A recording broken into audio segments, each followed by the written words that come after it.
तो पिला माने गोटे नुआ वीडियो नहीं आसी पुणी थरे डिस्कशन करिबा अर्धवार्षिकर विज्ञान प्रश्नपत्र सहित जोड़ा कि ऑब्जेक्टिव तुमर प्रश्न सहित समस्त उत्तर गुड़िक डिस्कशन करा निश्चित समस्त कौन करिए जो मैंने नुआ अच्छा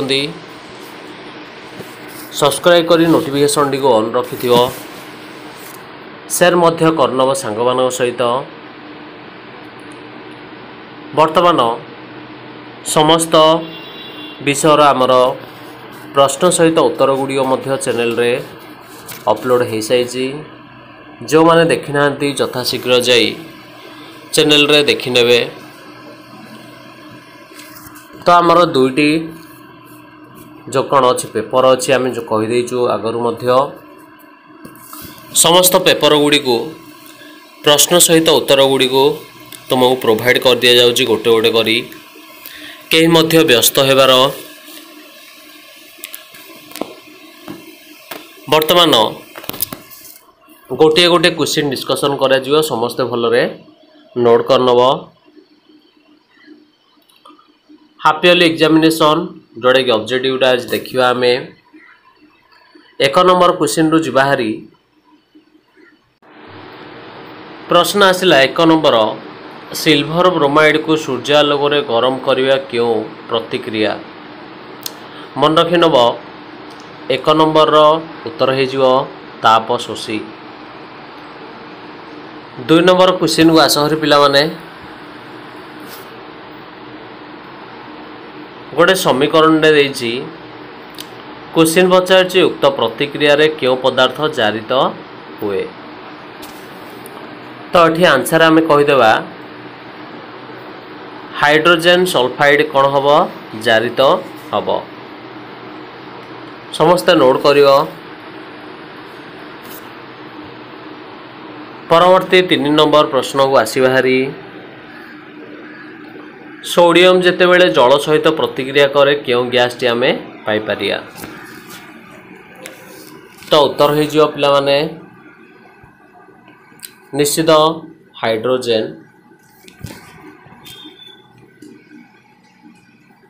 परवर्ती 4 नंबर प्रश्न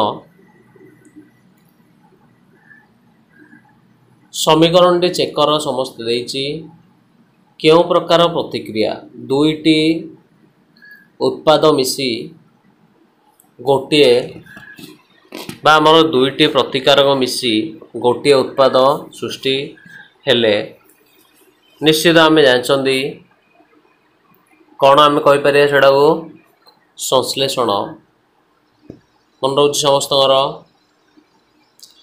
परवर्ती 5 नंबर क्वेश्चन को आसहरी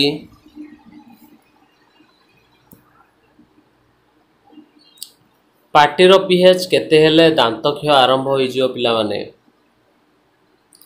उत्तर हो 5.5 रु जेतेबेले कम हो निश्चित आमर दांत क्षय आमे कहि परिया आरंभ हो।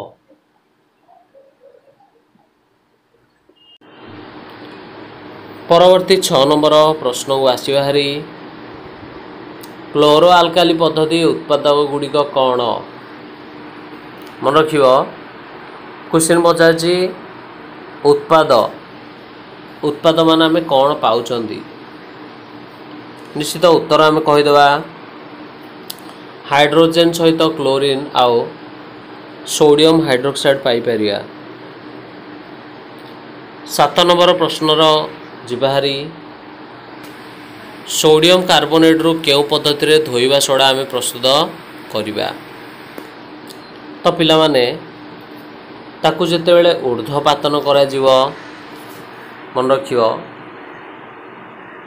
सॉरी ताकू जेतेबेले कौन करा जीवो ना स्फटिकीकरण करा जीवो। ऑप्शन सी स्फटिकीकरण करा जीवो। सेतेबेले जल बाहरी पड़ियो जल जितेबेले बाहरी पड़ियो सेतेबेले आमे धोइबा सोडा पाई पारिया मन रखियो एडा। 8 नंबर प्रश्न କାହାର ଜଳୀୟ ଦ୍ରବଣକୁ ବ୍ରାଇନ୍ ବୋଲି କହିବା ପିଲାମାନେ? आंसर लिखिन समस्ते सोडियम क्लोराइड को। सोडियम क्लोराइड रो जलीय द्रवण को आमे ब्राइन बोली कहिबा। परवर्ती 9 नंबर क्वेश्चन, जलर स्थायी खरुत्व दूर करिया पई आमे काहाको व्यवहार करिबा? तो 9 नंबर रो उत्तर जेते बेले कहिबा कोन हे जिवो? Sodium carbonate. मन रखि नब धोइबा सोडा जोड़ा को आमे कहउचंदी हलै, मन रहउची हलै।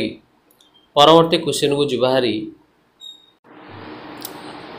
तो परवर्ती क्वेश्चन डिस्कशन करिया पूर्वर कहि नउची जो माने नुआ अछंती निश्चित से माने सब्सक्राइब करी नोटिफिकेशन ऑन कर नियंतु। ऑलरेडी समस्त विषयर प्रश्न सहित उत्तर गुड़िक चैनल रे प्रोवाइड कर दिया जायछि। समस्ते जाकि देखिन गोथर जाकि चेक करी देखि परिवे अर्धवार्षिक पई सांग मान सहित मध्य शेयर करनेबे। से माने मध्य कोन होई परिए किछि परीक्षार से माने मध्य किछि सुविधा पाई परिवे, कौनसी मध्य से मानू असुविधा होब नाही। तो परवर्ती जिबाहारी पिला माने 10 नंबर को कौन देइछि? कैल्शियम कार्बोनेट रो रूप नुहे बोली पचारछि कोडा? मन रखि नब समस्त जानिच उत्तरडी ग्राफाइट। ग्राफाइटा होछि कार्बन रो रूपडा पिला माने। 11 नंबर प्रश्न को आस हरी। क्यों धातु को किरोसिन रे बुड़े रखा जाए? सहज, अति सहज। पोटासियम। मन रखि नब। 12 नंबर प्रश्न को जिबाहारी। तो क्यों उपादान मिश्र धातु रे थिले ताहाको आमे आलम गम कुहा जाए? मन रखियो एडा। तो आलम गम आमे काहू कहबा ना? उत्तर हे जिवो पिला माने पारद। उत्तर हे जिवो पारद। परवर्ती जिबाहारी 13 नंबर को एम्फोटेरिक ऑक्साइड कोटा? निश्चित एडा अति सहज, अति सहज। एल्युमिनियम ऑक्साइड को कहबा एम्फोटेरिक ऑक्साइड। 14 नंबर प्रश्न, ब्रोंज रे तंबा सह केउ धातु मिसी थाए? तंबा सहित कौन मिसुची पिला माने? निश्चित एठी आंसर हे जिवो टीण। आंसर हे जिवो टीण। मन रहउची। परवर्ती 15 नंबर क्वेश्चन को जिबाहारी। क्यों धातु लघु हाइड्रोक्लोरिक एसिड सहित आदौ रासायनिक प्रतिक्रिया करे नाही? तो अति सहज क्वेश्चन। आंसर हे जिवो कपर। आंसर हे जिवो कपर।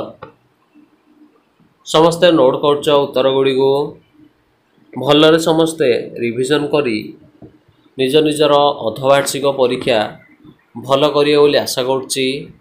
तो जो माने मध्य देखिन चैनल रे समस्त प्रकार सब्जेक्ट रो प्रश्न सहित उत्तर गुडी अपलोड हो जाइछि। समस्ते जाई गोट थर देखि नब।